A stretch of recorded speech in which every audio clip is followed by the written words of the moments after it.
fulfill my duty as President of the Philippines. So help me God. Ever since the media and elected officials have crossed paths, they've been inseparable. Kung titignan natin, halos wala kang makikitang democratic nation na walang media at the forefront of its electoral process. Tuwing merong kampanya ang isang partido o kandidato, one thing will always prove crucial. Always, and that is image. How one is perceived. At wala nang ibang mas gagaling sa media pagdating sa pagpapaganda ng imahe ng isang kandidato sa publiko. So when you say media, ilang tao ang pinag-uusapan natin dito? One dozen? How many people does it take para magpatakbo ng isang well-oiled production team or staff? To give you an idea, this video will show you the composition. Then iisa-isahin natin ang workload ng bawat member ng Publicist Team.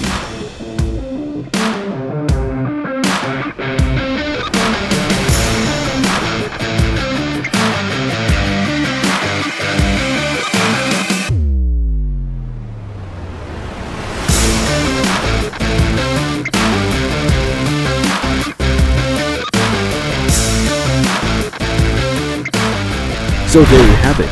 A little more than a dozen, diba? Doble pa yata. But make no mistake, all are equally important. Binabalanse nila ang isa't isa and I'll show you how.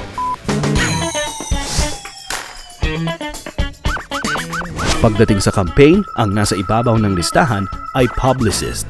Ang work ng isang publicist ay paggawa at pag-manage ng publicity mo bilang isang public official. Much like the same work they do for celebrities. Right off the bat, siya ang best friend mo. Kung meron ka ding gustong iparating sa iyong mga supporters or contributors, your publicist will handle it.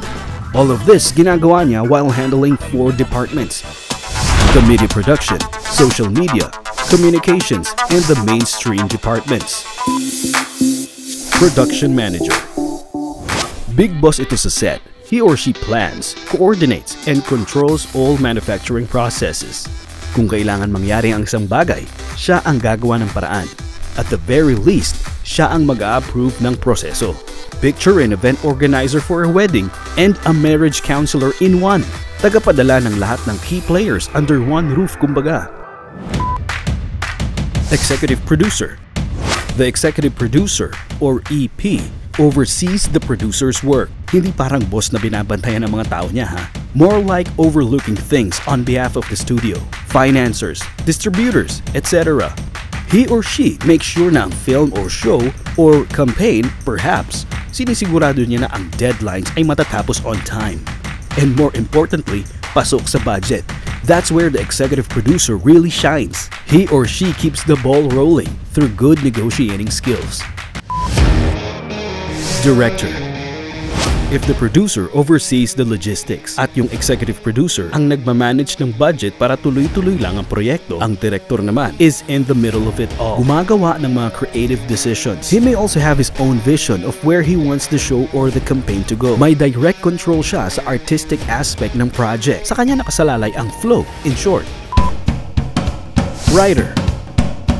Siya ang sumulat nitong video na pinapanood nyo ngayon. Pretty straightforward itong trabaho na ito. A writer should possess excellent skills sa pagsusulat and oral communications. Samahan niya ng determined attitude, ability na tumanggap ng kritisismo, and that thirst for additional knowledge. And you have a gem that you can add to your entourage anytime, anywhere. Some would argue that they are the beating heart of your party. Who makes your speeches? Sino ang nagbibigay ng flavor and humor and sometimes even wit to those same speeches? They are the men and women at the tip of the proverbial spear, whether it's for the battle on the campaign trail or the podium. Segment producer.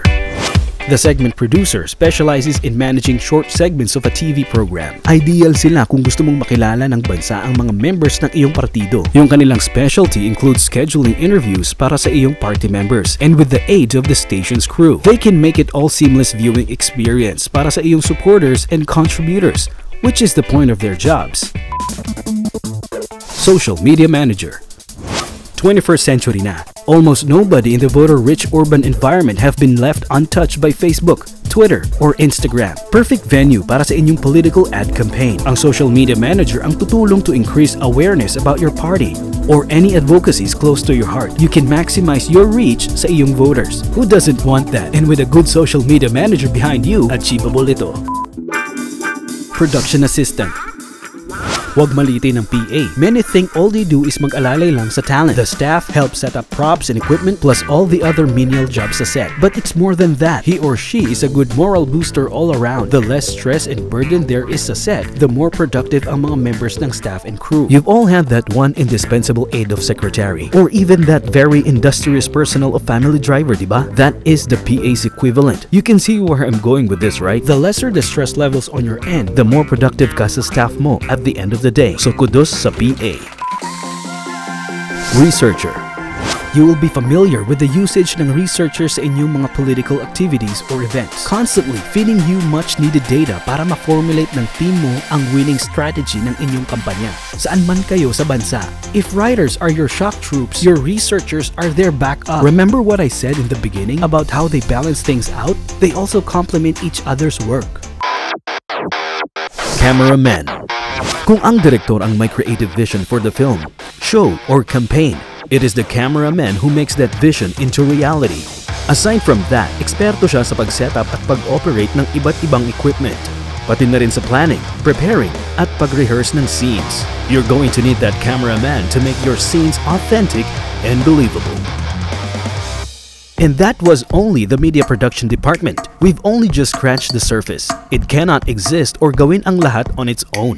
To complete the job, it needs the help of the social media, communications, and mainstream departments. Social media department. The social media department handles anything na may kinalaman sa social media platforms such as Facebook, Twitter, and Instagram. Everyone's on at least one of them these days. And since this is a fact, it is only practical na gamitin mo at pakinabangan ang lahat ng features nila. For example, stories. Whether it's the ad story feature in Facebook, Instagram's Your Story, or just plain putting up an article on your fan page or some other website, ang objective iisa lang, ma-update ang followers or just your regular netizens on what you've been up to. It's also not a bad idea for transparency, diba? The more everyone knows about what you have been doing, the lesser the reason for them na mag-imbento ng sarili nilang haka-haka. At higit sa lahat, it's the truth for everyone to see. Researcher. This is probably the most familiar person to you by now. As you will know, sa kanya manggagaling yung topics that your story writer posts online for you. Blasting and boosting. Social media blast. Ito ang paraan para ang post mo ay makahakot ng most numbers of followers. Ang pinaka-common example, you see something you don't like or alam mo na mali, you post your comment about it on their Facebook page or fan page and it's going to show up on your friends and followers feed. First, a friend shares your post. Tapos ang kasunod nito, maski total strangers ay followers mo na. And pretty soon, maikalat mo na sa masa ang mensahe mo. Boosting is similar, pero employed as more of a marketing tactic, which also works well in the political arena. Simple ang konsepto. Magpapalagay ka ng iyong paid ads sa timeline ng mga tao na non-followers mo in order for you to gain more exposure for you. Kami na ang bahala na mag-provide ng manpower for your marketing needs. Social media management. Having our social media managers on standby, this should be a walk in the park. With them, pwede namin i-manage ang inyong social media accounts on every platform available. Rest assured, our people can answer every question, handle every comment, and connect you with your followers para makarating sa kanila ang inyong mga mensahe. We can guarantee na kaya namin kayong bigyan ng maximum coverage at exposure sa social media. Communications Department. Our communications department will be more than able to assist you with handling your directory. Location maps specialized para hanapin ang isang specific location, even your schedules. So walang malilate sa mga sponsored events, pati fundraisers. We also have staff para tulungan kayo sa inyong accommodations, land and air transportation as required. And if needed be, security for your people as well as additional na research personnel for those out-of-the-way venues for your events. Mainstream Department. This is our bread and butter, so to speak. With the full force of our network plus our media partners, garantisado ang full media exposure nyo sa TV, radio, and print media. Production Designer. They are credited for the visual concept of a film, TV, or theater production. Tagapili sila ng design style na gagamitin depende sa set, location, lighting, camera angles, at costumes. Close coordination siya with the director and producer. Wardrobe Stylist. Kilala rin bilang fashion stylist, Sila ang consultant who gets to choose kung ano ang susutin sa mga fashion editorial features, print and TV advertising campaigns, music videos, concerts para sa mga models, celebrities, at even among public officials. An example would be during the President's Sauna, which is the trend lately. Kung maganda ang outfit nyo, siya ang inyong pasalamatan. Kapag umani naman ng batikos ang inyong kasuotan, pwede nyo rin siyang sabunutan. Art Department Assistant.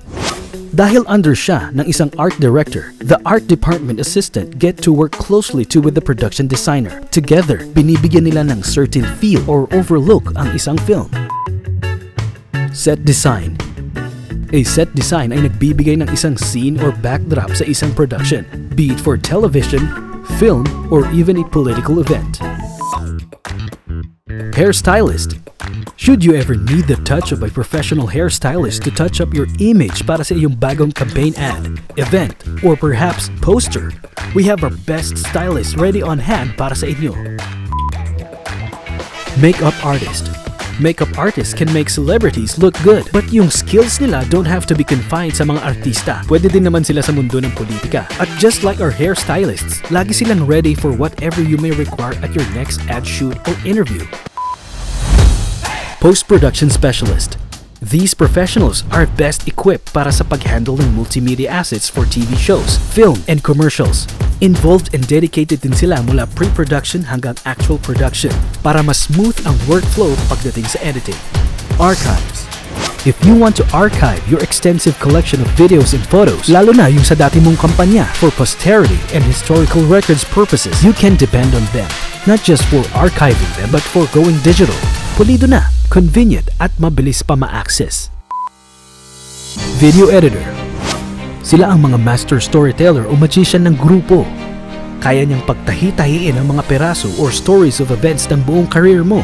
Trabaho niyang mapadama sa audience ang tunay na mensahe mo through the magic of editing. Colorist. Sila ang mga post-production technicians. Taga-adjust sila ng hue at color ng final product. Kasama ang cinematographer, they work closely with the director para makuha ang tamang timpla ng kalalabasan in the way that the director wants it. Graphic artist. Taga-disenyo siya ng graphics for magazines, labels, posters at signages. Part of the job na din ang pakikipag-meet with potential clients to assess their requirements. Matutulungan niya kayo to strategize on concepts and graphics for your campaign materials at pati ang inyong website kung kinakailangan. Audio engineer. Responsibilities ng audio engineer ang paglinis at pag-regulate ng quality ng audio recordings para mas malinaw ito. Achieved ito through their close collaboration with the producers, performers, and of course the client. Musical scorer.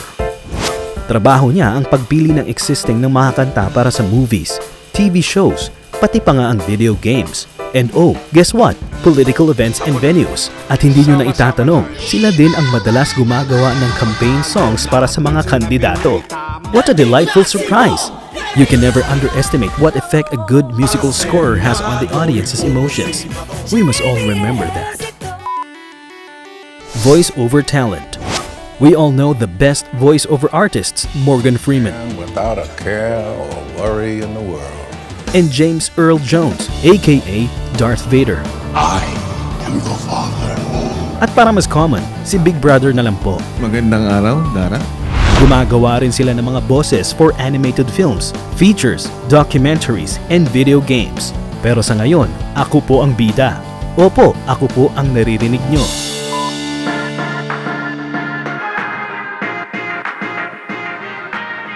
Probably one of the last people to work on a film or TV show when everyone has packed up at nag-uwian na.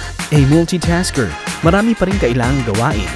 Schedules, preparing at tracking ng invoices, pag-assist sa production staff. Even though karamihan ng work ay administrative in nature, meron ding trabaho sa set na physical. But the good post-production assistant takes it all in stride.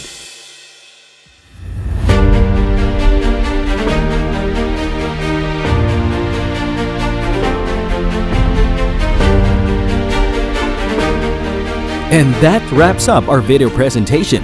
We all hope na klaro ang bawat item na pinaliwanag. Maraming salamat and have a good day everyone.